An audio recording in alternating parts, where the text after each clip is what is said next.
doon sa bangka, natakot. O, dito din nangyari, naglakad siya dyan sa may dagat. Yung nahati, yung nahati.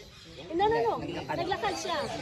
Naglakad na siya sa taas ng ano na na-amaze yung tao kung paano ginawa. Ako. O, ito si Pastor. Kaya ni Pastor explain mas klaro niya. At, okay, so we continue doon po sa itong Sea of Galilee is one of the best, palaging nasa Bible ba, sa Gospel of our Lord Jesus Christ. Remember that lumaki po siya sa Nazareth. So ibig sabihin walking distance lang po Malapit niya po dito sa Red. Opo, di ba dyan siya lumaki. If we go back, pinanganak siya sa Bethlehem. Pero yung mga magulang niya ay nakatira dyan, si Joseph sa Nazareth. Then, to make the story short, nung nag 3 years old siya, after na nakalusot siya kay Herodes, dahil nga gusto siyang patayin noon sa Bethlehem. Then they go to Egypt. Then nung namatay si Herodes, they come back here. Diyan po siya lumaki. Kaya nga yung trabaho ng tatay niya na as a carpenter, minana niya. Kasi kung sino yung panganay, siya ang mamala.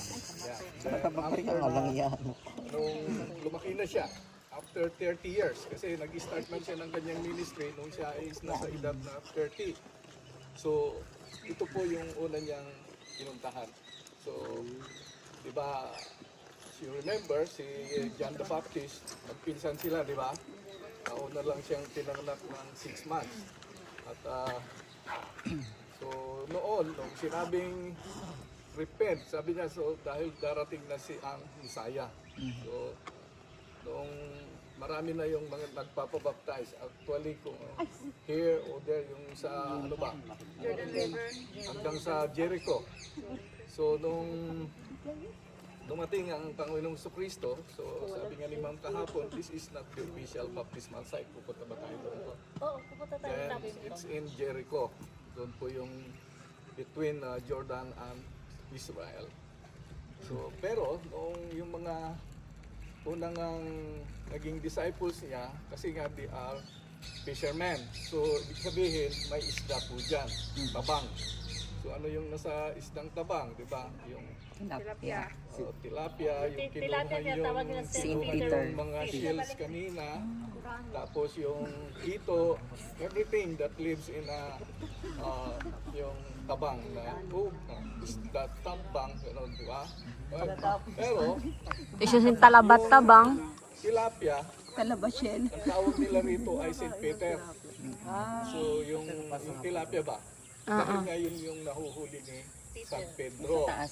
Then after na habang nangangaral sila rito, because Saint Peter, si James at si Bartolome, gano'n yung nangunguha ng tax collector. Dito rin sila magkakapatid dyan na nakuha. But then, nung dumating yung panahon na ang ating Panginoon Kristo ay yung bang, di ba, yung kinako na siya sa cross. So natakot si na Peter. So ibig sabihin, may nagbalikan sila dito sa Tiberias. So yung sinasabi ni Ma'am kanina na kasi hindi sila naniwala ba na, di ba sabi niya after 3 days I will rise na mabubuhay maguli. Tapos pero sila siyempre dahil mga tao natakot. They were persecuted. So bumalik sila sa dati nilang gawa. So yun nga, yung dumating yung time na nangisda sila, so halos magdamag. Remember, these are professional fishermen. Tapos parang sa Cavite, sinong tiga Cavite, di ba yung marami doon ang mga mangingisda. So ibig sabihin, magdamag silang nanghuhuli pero walang makuha. Then dumating ang ating Panginoong Kristo. Tapos medyo malayo nga yung pero